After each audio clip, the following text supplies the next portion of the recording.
Hello everyone, and Tashi. Since 2021, I've had the unique honor of serving as U.S. Special Coordinator for Tibetan issues. Today, U.S. and international community support for Tibetans is more important than ever. And looking back over the last 4 years, we've accomplished a great deal together.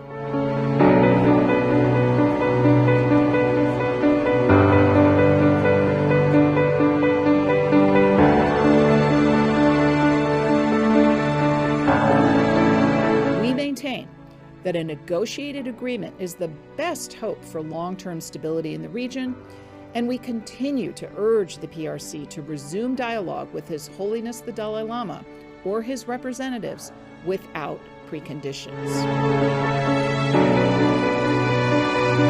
It has been the privilege of a lifetime to work on these challenges with the Tibetan community and our international partners.